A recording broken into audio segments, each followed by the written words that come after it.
पास है, जो जिंदगी मैंने बचपन से अपनी गुजारी, जिस तरह के मैंने रुकावटें आई, जहां जहां मैं गिरा, जहां जहां मुझसे गलती हुई, उनमें मैं आपको अपनी जिंदगी की 5 सबसे बड़ी गलती बताता हूं। सुनना चाहोगे तो हो कि मेरी वो 5 गलती कि जो चीज में 22-23 साल की उम्र में पा सकता था, उसके लिए मुझे 26-27 साल की उम्र का इंतजार करना पड़ा। जो सरकारी नौकरी में 18 साल की उम्र में पा सकता था, 19 या 20 साल की उम्र में पा सकता था जीडी पेट के लेवल पर, उसके लिए मुझे 27 साल की उम्र तक इंतजार करना पड़ा। 28 साल, 5 से 6 साल लगातार मैं थक गया पेपर देते देते, लेकिन मैंने कभी माने नहीं कि मैं गलत हूं, हमेशा मैं सही हूं। मुझसे सब लोग कहते थे, जो जानता था या मेरे बारे में समझता था, मेरे दोस्त या मेरे गुरु लोग, कि विवेक ये चीज गलत है तो इस पर काम कर। मैं सोचता था नहीं गुरुजी तुम गलत हो, ये चीज तो मेरी अच्छी है, मेरे साथ तो मेरा नसीब या कुछ।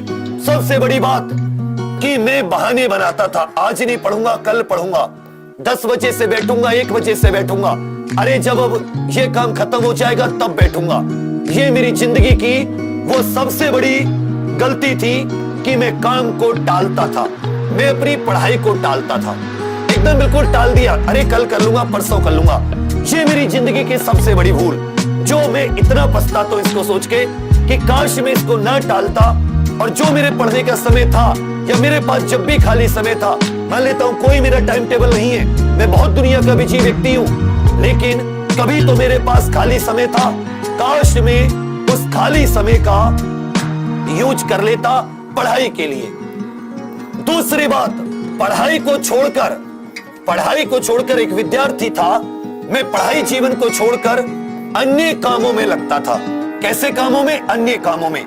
जैसे आप जानते हो कि एक विद्यार्थी के लिए अब जब आप पुलिस वाले बनोगे तो पुलिस वाले बनोगे, आप पेट में कोई सरकारी अफसर, तो आपका कोई काम होगा ना सरकारी नौकरी में। मान ले तो आप अपने काम को, अपने फर्ज को छोड़कर कोई दूसरा काम करोगे तो क्या आप तरक्की पाओगे? बिल्कुल नहीं। ऐसे ही जो एक विद्यार्थी का काम था, पढ़ाई को छोड़कर मैं दूसरे सारे कार्यों में लगा रहता था। सारे काम मेरे लिए इंपॉर्टेंट थे, लेकिन मेरे लिए पढ़ाई इंपॉर्टेंट नहीं थी।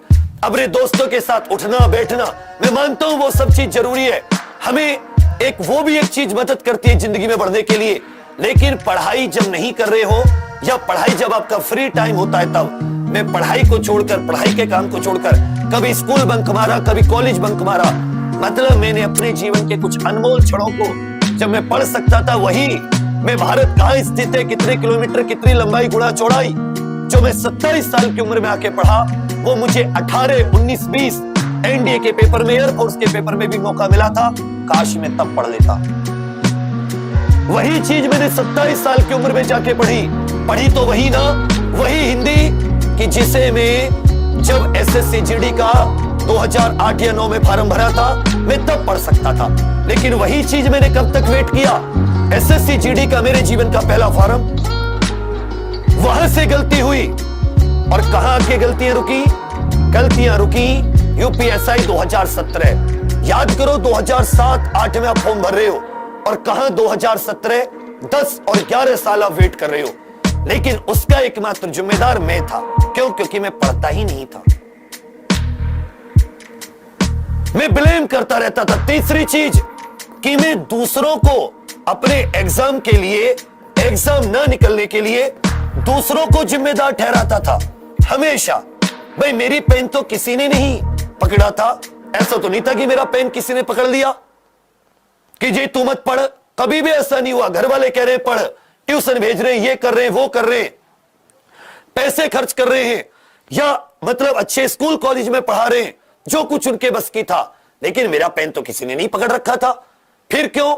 इसका मतलब किस्मत को, अरे मेरा तो इतने नंबर से रह गया, अगर मेरी उस शिफ्ट में होता या मेरा उस शिफ्ट में होता, भगवान काश मेरा पहले पेपर होता, या हे भगवान 1-2 नंबर और आ जाते। बस इसी कशमकश में दुनिया में हमेशा सोचा पीछे रहूं, बस कैसे ही मेरिट में आ जाऊं।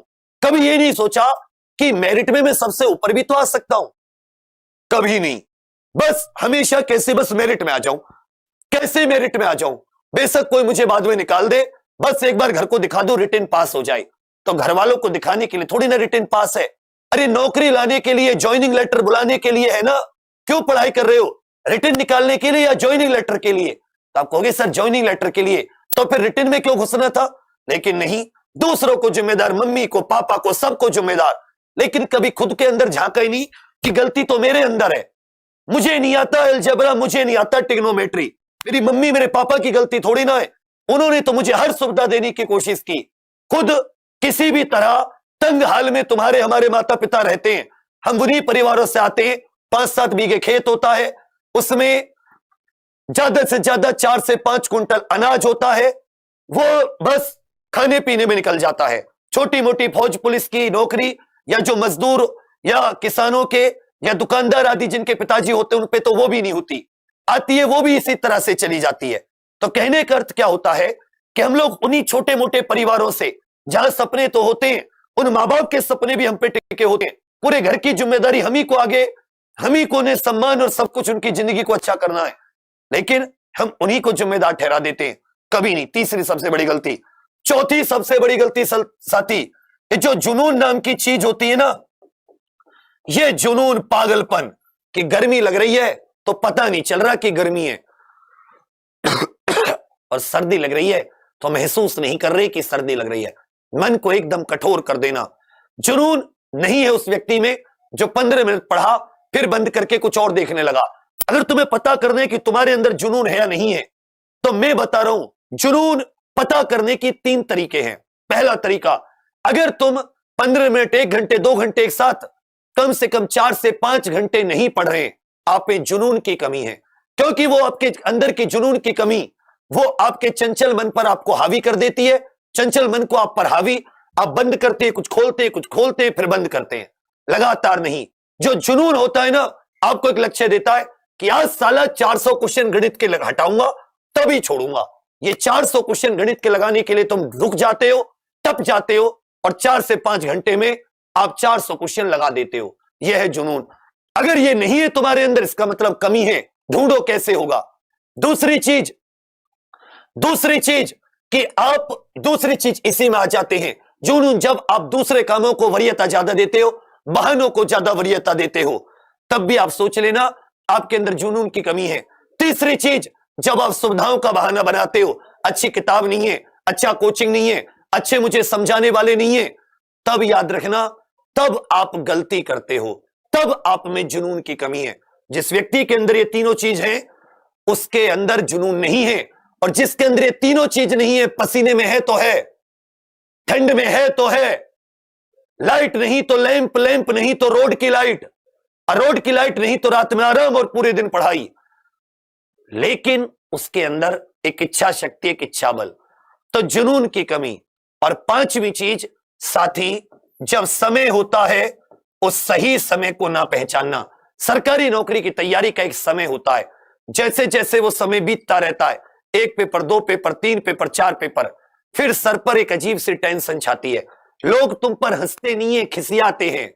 लोग मजाक नहीं बनाते, व्यंग्य। मजाक बनाना तो कोई बात नहीं, मजाक बनाए, लेकिन जब व्यंग्य कसते हैं ना, गया था ना वहां पढ़ने, पढ़ाया था ना, तो जो व्यंग्य कसते हैं, वो व्यंग्य ना नींद आने देते हैं, अंदर एक ऐसी एक ज्वाला सी धधकती रहती है, और उसमें उसका इलाज है, उस ज्वाला को निकालने का इलाज है पढ़ाई। कभी भी करोगे, लेट नहीं है, 6 महीने, 1 साल, लेकिन तुम्हें मिलेगी। लेकिन तुम्हारे अंदर तो वो ज्वाला पनप गई ना, तुम उसका इलाज ही नहीं ढूंढ पाते, उसी में दब के रह जाते हैं। फिर घर वाले शुरू हो जाते हैं, नौकरी कर ले, प्राइवेट नौकरी कर ले, हमारे बस की नहीं है तुझे, लड़कियां हो तो उनकी शादी वगैरह। जब तुम्हें समय मिला था ना बेटी पढ़ाई का, तुम्हारे घर वालों ने समय दिया था, तुम उस समय सोचो कि तुमने पढ़ाई की थी या क्या काम किया था। अब आता हूं उन व्यक्तियों के बारे में तुम्हें बताने कि जो व्यक्ति सफलता पाते हैं, ये 5 चीज समझिएगा, ये तुम सब में कमी होगी और इसीलिए तुम्हारे एग्जाम नहीं निकल रहे होंगे। जिसके निकल रहे होंगे उसने इन कमियों को ठीक कर लिया था। तो अगर